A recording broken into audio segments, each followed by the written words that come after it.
acara Atmawedana atau biasa disebut Nerorasin atau juga disebut nikah selalu disertai dengan acara potong gigi atau disebut metata. Kali ini ada 38 anak-anak yang melaksanakan upacara metata.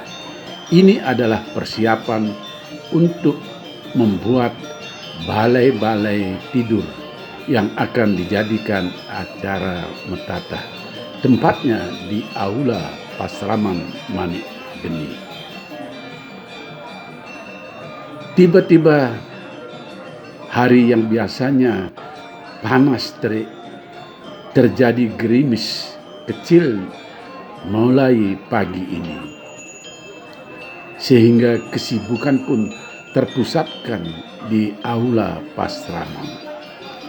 Persiapan pun dilakukan sejak pagi pukul 8. Anak-anak yang ikut mentata dikumpulkan di aula. Mereka menjalani ritual pembersihan terlebih dahulu sebelum acara potong gigi dimulai.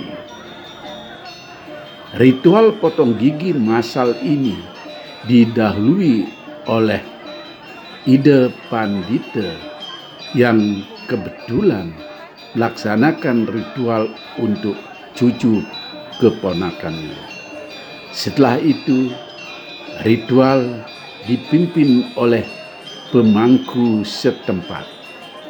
Karena ada empat tidur, maka ada 4 pemangku yang bertugas melakukan ritual ini. Mereka disebut sangging. Makna dari upacara potong gigi adalah menghilangkan sifat-sifat buruk yang ada dalam diri manusia, terutama 6 sifat buruk yang disebut sebagai sadripu. Sadripu itu berasal dari kata sad yang berarti 6 dan ripu yang berarti musuh. Jadi secara harfiah sadripu berarti 6 musuh yang berada dalam diri manusia. Ini yang harus kita perangi dan kita hilangkan. Keenamnya adalah kama, artinya nafsu dan keinginan yang buruk. Loba artinya tamak atau rakus.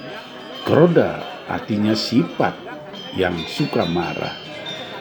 Moha artinya kebingungan. 5 mada artinya mabuk.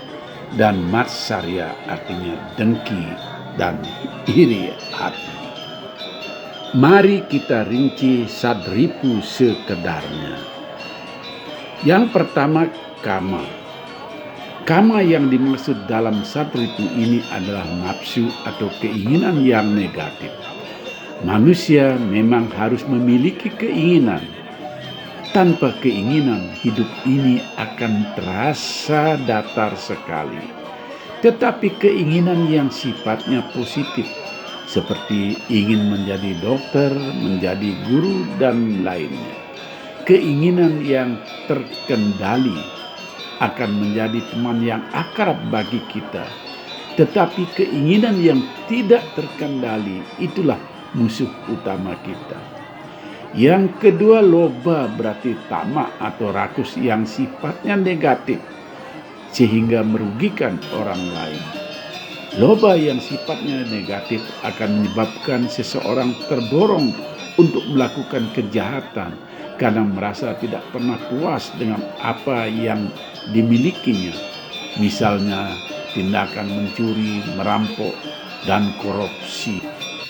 Loba yang sifatnya positif hendaknya dipertahankan, seperti tidak puas terhadap ilmu pengetahuan yang positif. Yang ketiga, kroda. Kroda berarti kemarahan. Orang yang tidak bisa mengendalikan amarahnya akan menyebabkan kerugian pada diri sendiri maupun orang lain. bahkan bisa sampai membunuh orang lain karena sifat marah yang berlebihan. Banyak tindakan anarkis dan kriminal yang timbul karena kemarahan. Yang keempat, moha. Moha berarti kebingungan yang dapat menyebabkan pikiran menjadi gelap sehingga seseorang tidak dapat berpikir secara jernih. Hal ini akan menyebabkan orang tersebut tidak mampu membedakan mana yang baik dan buruk. Akibatnya, hal-hal yang menyimpang akan dilakukannya. Banyak penyebab seseorang menjadi bingung, seperti mengerah, mendapatkan masalah yang berat, kehilangan sesuatu yang dicintai, dan seterusnya. Yang kelima, mada. Mada berarti mabuk. Orang mabuk pikirannya tidak berfungsi secara baik. Akibatnya timbullah sifat-sifat angkuh, sombong, takabur, dan mengucapkan kata-kata yang menyakitkan hati orang. Juga misalnya mabuk kekayaan yang dimiliki, mabuk karena ketampanan. Mabuk juga dapat ditimbulkan karena minum minuman keras. Dengan minuman keras yang berlebihan akan menyebabkan seseorang kehilangan kesadaran. Yang keenam, matsarya, berarti dengki atau iri hati. Hal ini akan menyiksa diri sendiri dan dapat merugikan orang lain. Orang yang matsarya merasa hidupnya susah, miskin, bernasib sial, sehingga akan menyiksa batinnya sendiri. Selain itu, bila iri terhadap kepunyaan orang lain, maka akan menimbulkan rasa ingin memusuhi, berniat jahat, melawan dan bertengkar sehingga merugikan orang lain.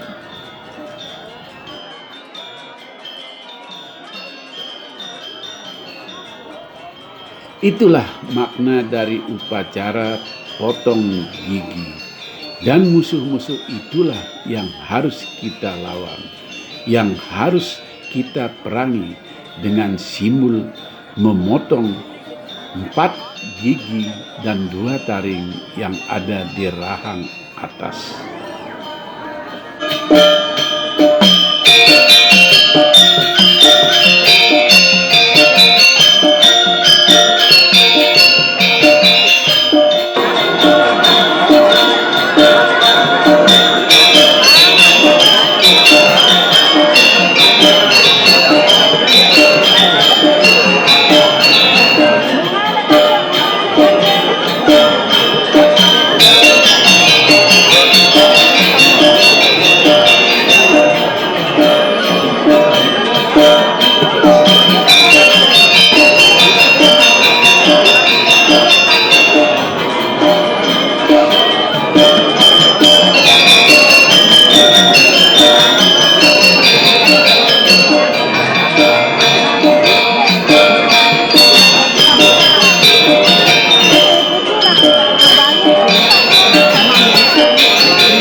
Setelah Ida Pandita selesai melaksanakan ritual potong gigi untuk kedua cucunya, sekaligus mengawali upacara potong gigi massal ini.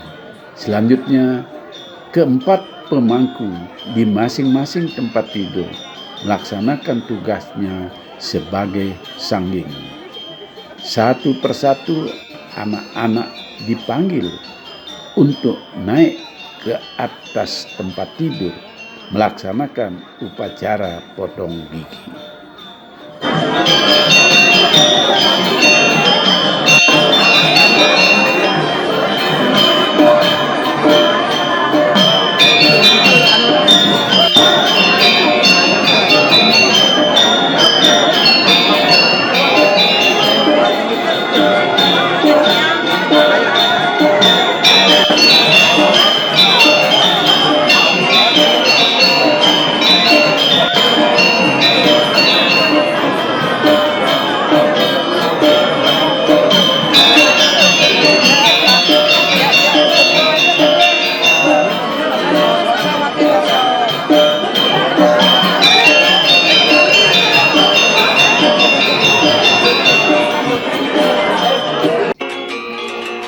Dalam upacara potong gigi ini ada 3 kesenian yang wajib diadakan.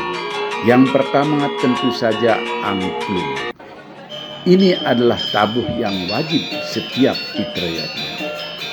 Yang kedua adalah gender wayang. Ini berada di paling dekat dengan tempat potong gigi. Lalu di halaman dipentaskan topeng. Pentas topeng ini berkaitan juga dengan upacara yang ada di balayatnya, yakni upacara Atma Wedana atau nikah itu sendiri. Pementasan topeng ini terkait dengan topeng sakral yang disebut dengan Siddha Karya.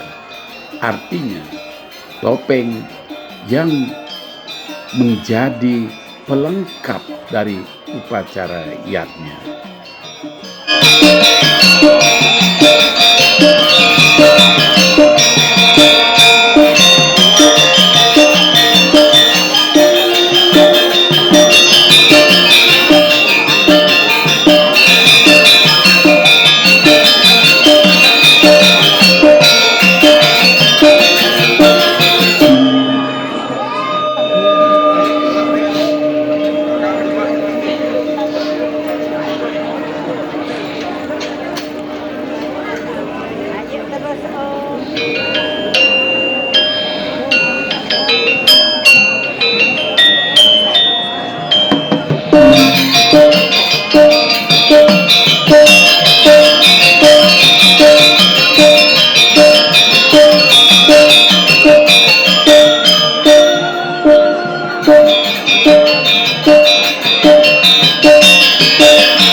Sementara itu di balayatnya dilaksanakan upacara pokok yakni Atma Wedana, menyucikan roh-roh yang sudah suci.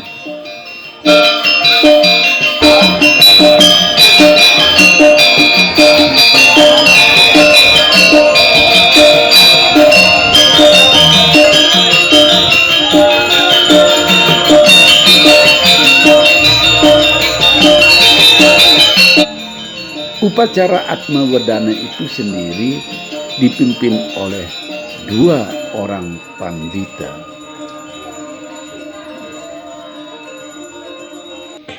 Selesai upacara Atma Wedana yang disertai dengan pementasan topeng Siddha Karya, anak-anak yang ikut potong gigi langsung mendapatkan upacara yang disebut dengan mepetik, mepedambel, dan seterusnya.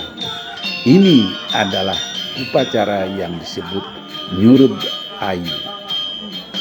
Artinya tidak ada ritual sesajen khusus untuk upacara potong gigi ini, karena semuanya nurut ayu dari acara Atma Wedana yang dilaksanakan di Balai Yatnya.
Rangkaian dari upacara Atma Wedana ini adalah nunjel sekah. Nunjel itu artinya membakar. Nah, kenapa sekah kali ini bisa dibakar? Padahal pada hari-hari sebelumnya di kuburan, sekah itu tidak boleh dibakar di desa Pujungan. Ini disebabkan karena sekah pada saat Atma Wedana adalah sekah dari roh yang sudah suci. Sementara pada saat pelebon, sekah yang merupakan simbol dari jenazah itu adalah jenazah badan manusia. Jadi belum merupakan roh yang suci, sehingga itulah yang tidak boleh dibakar, tapi langsung dipendam saja. Karena jika ada pembakaran jenazah, meskipun hanya berupa simbol daripada jenazah, dibakar di desa adat Pujungan, maka dianggap akan mengotori keagungan, kesucian pura yang ada di puncak Gunung Batu Karu. Sementara untuk membakar sekah sebagai simbol roh yang sudah suci pada acara Atma Wedana tidak akan menimbulkan kekotoran, karena abunya dianggap tidak akan sampai ke puncak Gunung Batu Karu. Itulah bedanya. Di desa Pujungan, orang Ngaben tidak boleh membakar jenazah, termasuk juga tidak boleh membakar simbol jenazah.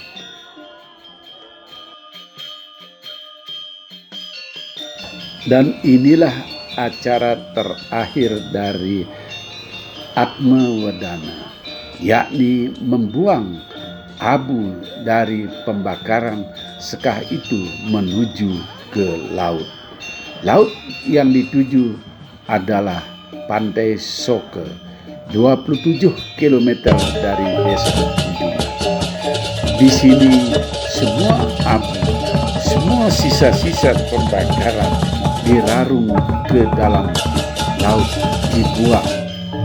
Namun pada akhirnya roh itu kembali dipanggil dalam keadaan yang sudah maha suci, disebut sebagai Yang Pitaru, dan selanjutnya dibawa pulang, distanakan di Pura Paibon, Dadia, Pasek Bendesa, Desa Ujungan.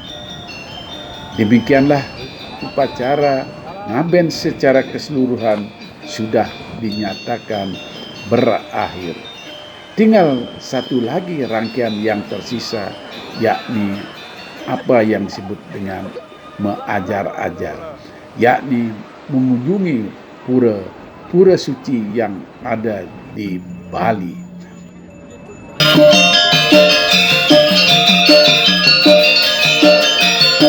Berakhirlah upacara ngaben masal yang diadakan 5 tahun